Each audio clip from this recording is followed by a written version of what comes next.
हटकर सवाल हो जाए विधानसभा क्षेत्र से आपका विधानसभा क्षेत्र हॉटस्पॉट लगातार बढ़ता जा रहा है, प्रत्याशियों की बाढ़ सी आ गई है। देखिए, गंगा के किनारे, सोन के किनारे यह क्षेत्र अवस्थित है, बड़ा पवित्र क्षेत्र है। तो हो सकता है कि कई लोग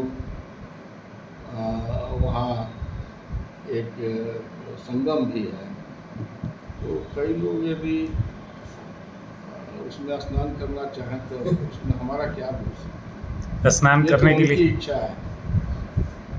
आप ही के गठबंधन के साथी भी उतर रहे हैं मैदान में। और देखिए, मैं मछली की आंख देखता हूँ, मैं पूरे तालाब का ये नहीं करता। तो मछली की आंख मेरी जनता है, और जो बात आप कह रहे हैं, हम किसी के बारे में कोई बात नहीं कहना चाहेंगे। वो इसलिए कि हर व्यक्ति अपने इच्छा पर निर्भर करता है, अपने फैसले पर निर्भर करता है, ये उसको सोचना है। लेकिन कौन जाएगा बिहार विधानसभा में, ये हमारे माननीय जो क्षेत्र के मतदाता हैं उनके द्वारा किया जाएगा। एनडीए और एनडी गठबंधन दोनों में प्रत्याशी ज़्यादा है, टिकट तो एक ही को मिल रहा है। बिल्कुल बिल्कुल। तो क्या विधायक जी किसी पर आशीर्वाद दे रहे हैं? ऐसा तो नहीं है कि मतलब हाँ, जब हम विधायक हैं और हमको खुद ही चुनाव लड़ना है, तो सार्वजनिक जगहों पर कई लोगों से मुलाकात होती है, वो मेरे अगल बगल आके बैठ जाते हैं और उसको कह दे कि हम आशीर्वाद दे रहे हैं। जब हमको खुद ही लड़ना है तो आशीर्वाद किसी को कैसे देंगे? उनके द्वारा एक ये भी कहा जा रहा है कि हम आशीर्वाद मिला है आला कमान से, हाई कमान से आशीर्वाद देकर हम क्षेत्र में चुनावी प्रचार में भैया जो कह रहे हैं कि हमको आला कमान से मिला है, चाहे कहीं से कोई निर्णय हुआ है, तो उसके बारे में हम क्या बताएंगे? ये तो वही बताएंगे। हम तो जिस दल में हैं, दल में जो दैनिक कार्यक्रम होते हैं उनको मैं देखता हूँ। दल के हित में जो कुछ संभव होता है वो मेरा काम है, मैं इस दल में हूँ। अब ऐसे तो आदमी कहाँ आशीर्वाद लिया, कहाँ उसने निर्देश प्राप्त किया, ये तो व्यक्ति बता सकते हैं, उदाहरण से हमको क्या पता है। विधायक जी एक सवाल और है, इस चक्कर में मैं रहता हूँ कि कौन कहाँ आशीर्वाद ले रहा है। एक सवाल और है कि जब कंबल बटा तो आपने रोड बांटा, जब प्रत्याशियों ने ऐसा नहीं था। क्षेत्र की जनता को काफ़ी रोड ऐसा नहीं था।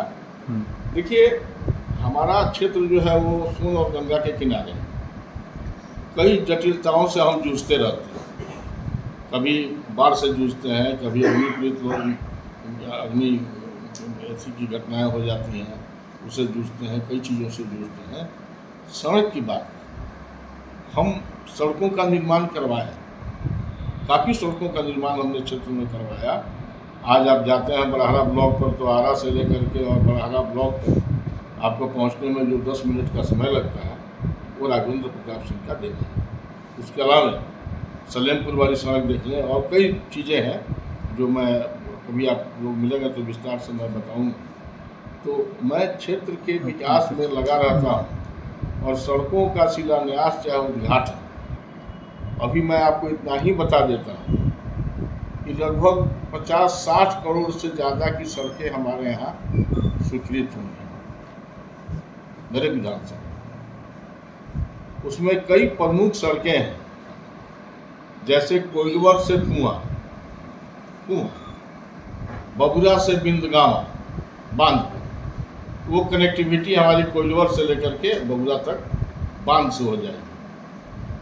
उसके अलावा आपको कई इम्पोर्टेंट सड़कें हैं जिनमें काम चल रहा है, जिसकी सूची हमारे पास है। तो मैं 2-3 दिनों के अंदर में इन सड़कों का शिलान्यास, और कई जगह जो सड़कें कंप्लीट हो गई, जैसे धमार काली मंदिर से लेकर के धोमहा बाजार, वो करीब कंप्लीट हो गया। हमारा ऐसी पद्मिनिया गांव से लेकर के और बांध पर जा कर के जो सड़क है आप देख रहे हैं गजियापुर तक, उसमें तेज़ी में काम लगा हुआ है, वो कंप्लीट होने जा रहा है।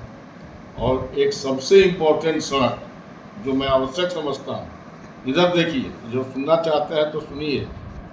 हमारे यहाँ दौलतपुर बोरिंग, जो कोइलवर बबुरा हाईवे है, वहाँ पर दौलतपुर बोरिंग से लेकर के लौंग बाबा मठिया होते हुए और वहाँ से आपको महकमपुर डुमरिया ये सब गांव होते हुए, बीरमपुर होते हुए वो कायम नगर सड़क आ रही है। तो एक मशीन मंगाया गया है बहुत बड़ा, आपको वो पूना से चला है और मैं समझता हूँ कि 4-5 दिनों के बाद उसमें काम शुरू होने जा रहा है उस सड़क में। जब वो मशीन आ जाएगा तो उस दिन आप लोग भी रहेंगे, आप लोग को भी सूचना दूंगा। वो इतना बड़ा मशीन आज तक बिहार में किसी सड़क के निर्माण में लगा ही नहीं, और पता नहीं वो कौन मशीन है।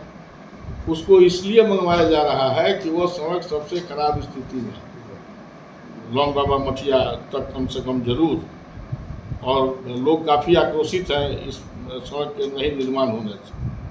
तो उसका निर्माण कार्य भी मैं वहाँ पर नारियल वगैरह फोड़ करके शुरू करूँगा, जो मैं समझता हूँ कि स्वयं 15-16 करोड़ से ज़्यादा की योजना है वो।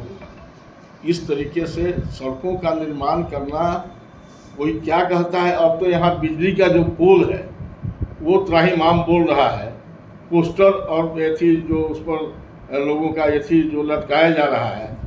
तो एक एक पुल पर आप देखेंगे कि 5-5, 7-7 को लटक गया है, पोल त्राहिमाम कर रहा है। तो मैं क्या करूँ, मैं भी पोस्टर लगा दूँ एक और उसके जान का एथी लेकर के कि किसी तरह इसका जान समाप्त हो जाए, चला जाए।